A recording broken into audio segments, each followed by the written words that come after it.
Kinumpleto ng Pilipinas ang pag-upgrade ng pinakabagong flagship nito sa Aselsan Gokdenis 35mm Zeus.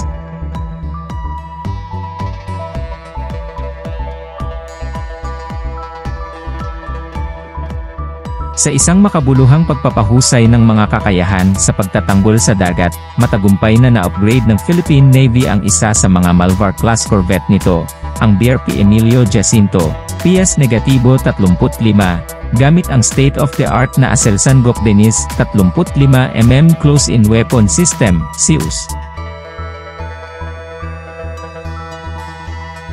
Ang pagsisikap na ito sa modernisasyon ay nagmamarka ng isang malaking hakbang pasulong sa patuloy na programa ng pagpapabuti ng fleet ng Navy, na naglalayong palakasin ang seguridad sa dagat ng bansa sa gitna ng tumataas na mga tensyon sa rehiyon.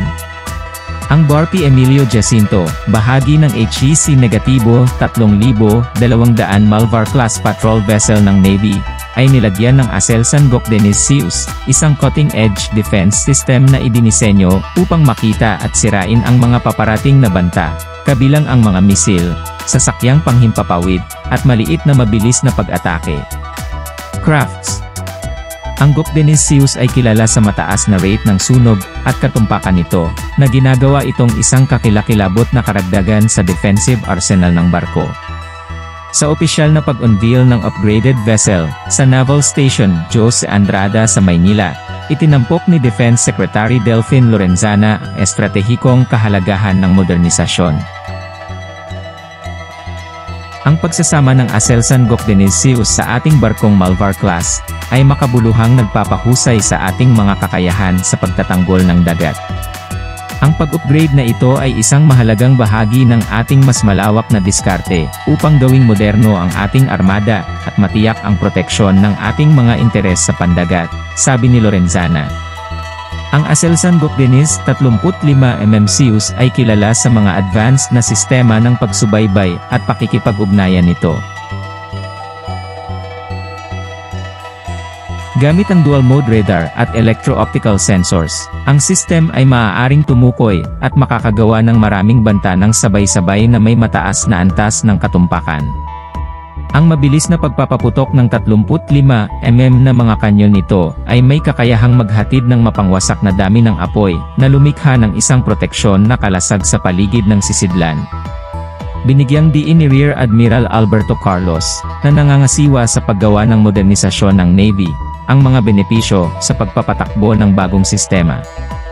Ang Gokdenis Zeus ay nagbibigay ng isang matatag na layer ng depensa laban sa iba't ibang mga banta.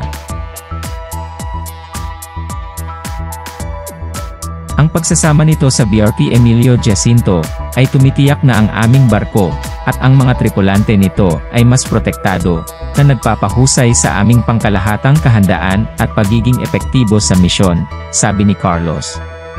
Ang pag-upgrade ay dumarating sa panahon ng tumaas na geopolitical tensions sa South China Sea, isang rehiyon na minarkahan ng magkakapatong na pag-angkin sa teritoryo at madalas na mga komprontasyon. Ang Pilipinas, kasama ang malawak nitong baybayin at estratehikong interes sa dagat, ay partikular na mahina sa mga pagsalakay at agresibong aksyon ng iba pang mga kapangyarihang pangrehiyon, lalo na ang China.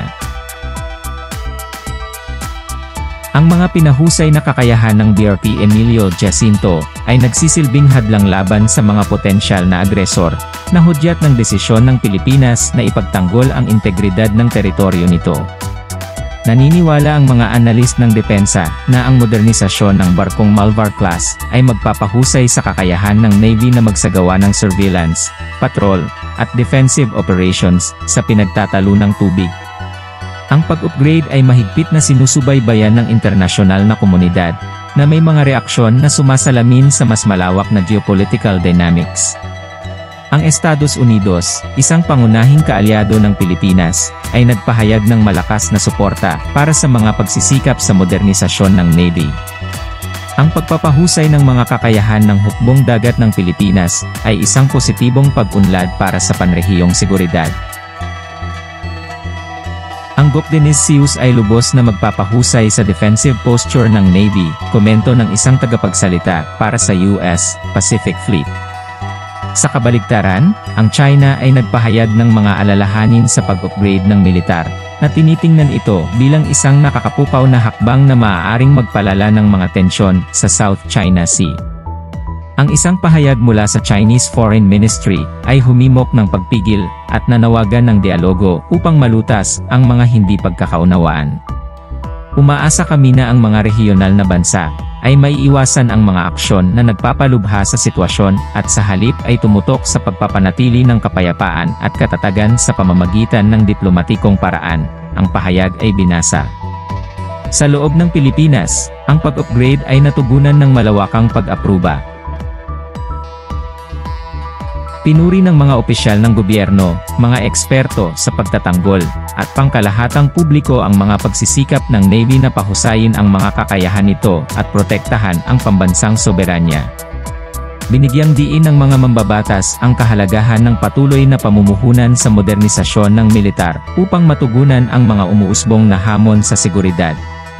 Si Senador Panfilo Lacson, miyembro ng Senate Committee on National Defense and Security, ay nagpahayag ng kanyang suporta sa upgrade.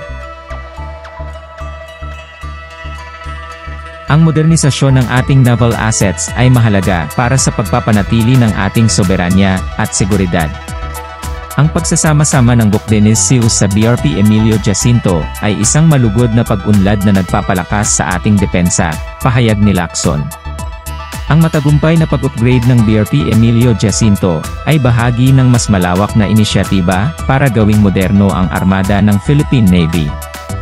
Ang mga plano ay isinasagawa na upang magbigay ng mga karagdagang sasakyang dagat ng mga advanced na sistema ng depensa, na tinitiyak na ang Navy ay nananatiling may kakayahang tugunan ang kasalukuyan at hinaharap na mga banta.